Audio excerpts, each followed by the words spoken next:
Сын буры. Узыходзіла, прабіваючыся праз імглу сонцам. Моцны мароз замаляваў узорамі шыбы, бярозавыя дровы гарэлі ў печы. За вальняй сляпы Францішак сядзелі ля агню, размаўляючы пра знаёмых суседзяў, пра багатых і бедных, пра жабракоў, што блукаюць па свеце, пра шчаслівае жыццё, пра дзівы незразумелыя і прадказанні.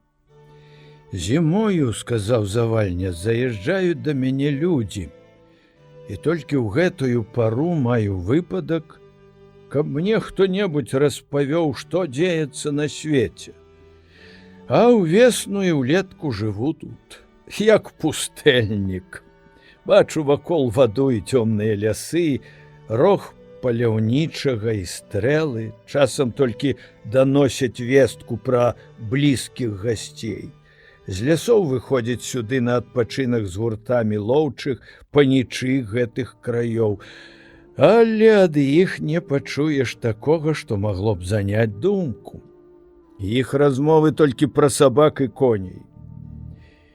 Я амаль усё сваё жыццё туляўся па свеце, сустракаў людзей з рознымі думкамі і пачуццямі. Я сляпы, таму не бачу іхніх твараў і постацяў. У маім уяўленні яны паўстаюць у выглядзе нейкіх страшных і дзіўных духаў. Размовы іх мітусяцца ў маёй галаве і нагадваюць, як рознымі шляхамі ў жыццёвым віры всемагутнасць Божая вядзе нас да вечнасці, дзе мы чакаем адпачынку, уцехі і ўзнагароды. Размовы людзей, якія пакутаюць, кранаюць сэрца і надоўга застаюцца ў памяці.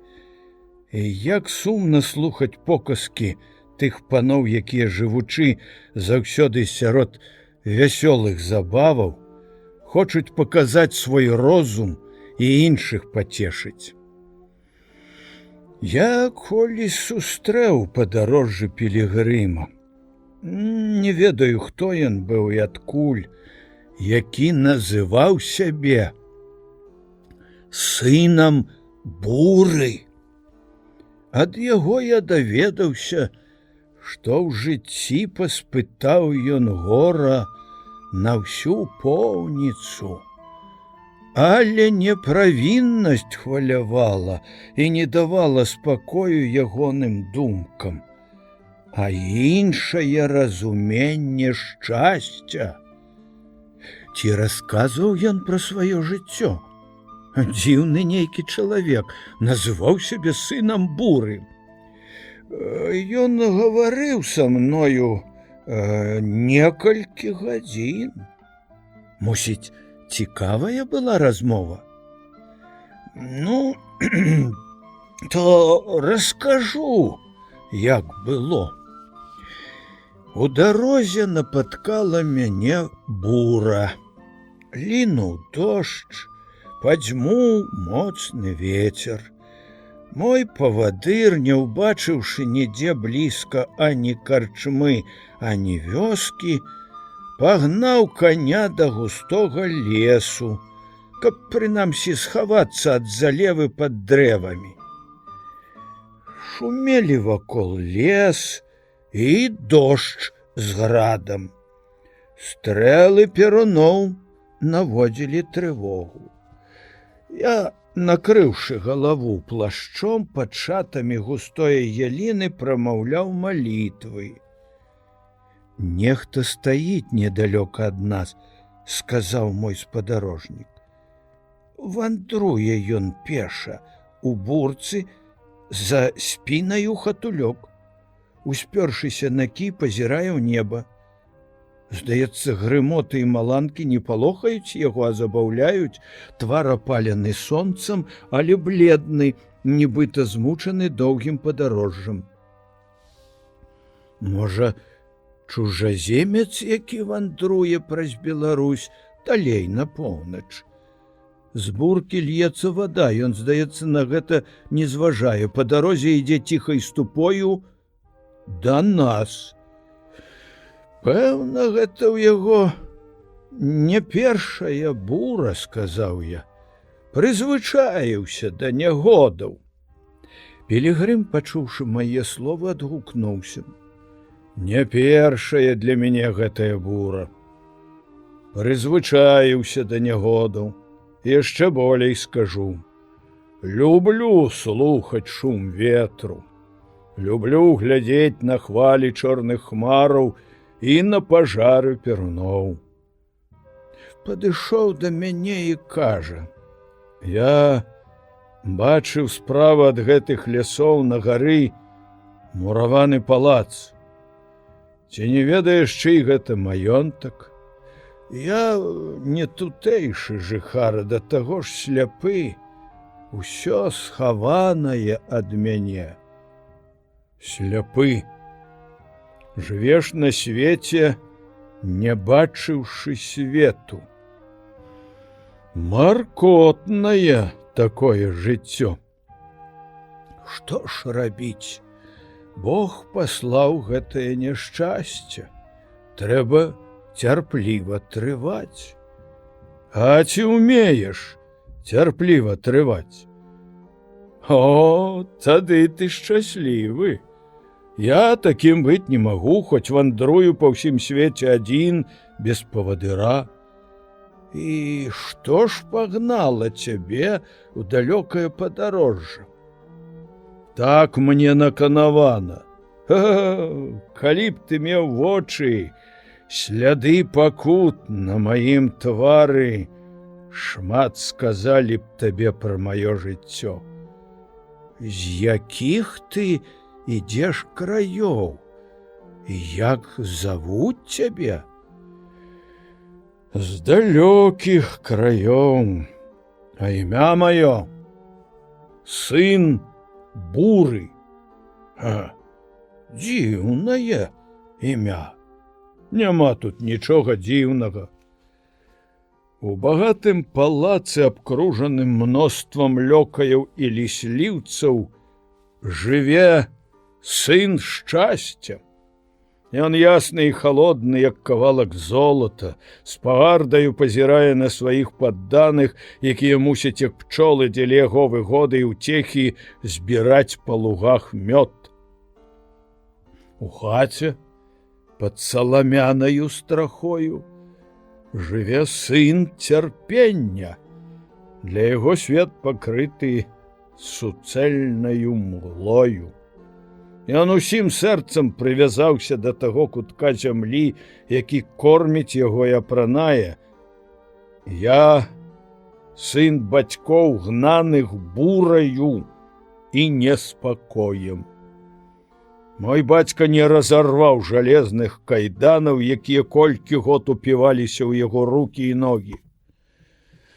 Несканчоныя слёзы і нараканні маці мае, калі быў яшчэ ў яе ўлонні, паўплывалі на ўсю маю натуру. Я нарадзіўся з пазнакаю няшчасця на чале.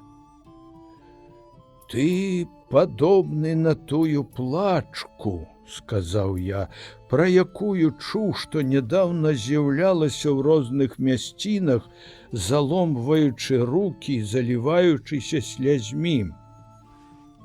Чуў ты, але не бачыў яе, бо не маеш вачэй. І тыя, хто яе бачылі, не зразумелі, і цяпер не ведаюць, хто яна і адкуль. Не зразумелі, сказаў ён, бо ніхто пра яе не думаў. Ох, як хутка прамінуў той час, калі я ведаў толькі палі і гаі, якія акружалі ўбогі дамок бацькоў маіх.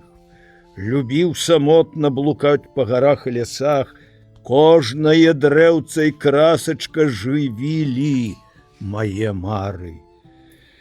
О, цудоўная багіня! Ты спаткала мяне ў той час у сукенцы вясёлкавых барваў і з кветкамі на галаве.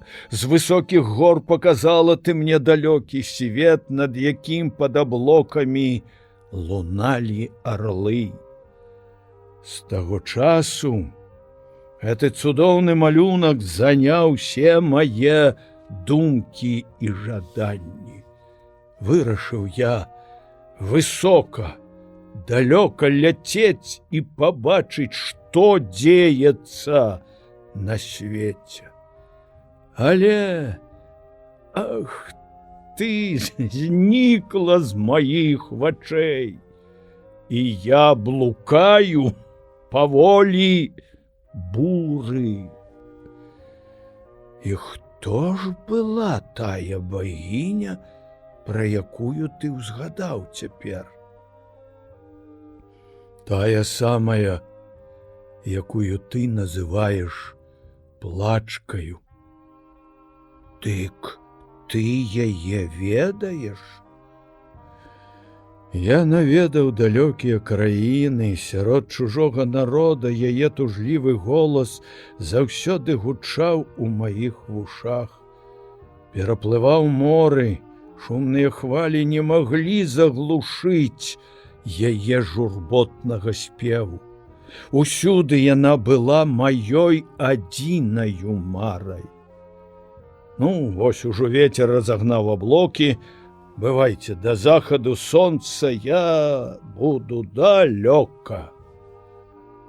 Ён пайшоў, але яго дзіўнае імя і сумнае апавяданне так запалі ў мае думкі, што колькі начэй, уяўляючы дзіўны характар гэтага чалавека, не мог я заснуць. І ніколі яго больш не сустракаў і не чуў нават, каб хто-небудзь узгадваў пра яго. Нешчаслівае стварэнне. Будзе туляцца па ўсім свеце і ўсюды пакутаваць. Чаму ж ён не прыйдзе да Бога? Заступніцтва Божае уваскрашае надзеі. Господ супакоіў бы ягоны смутак.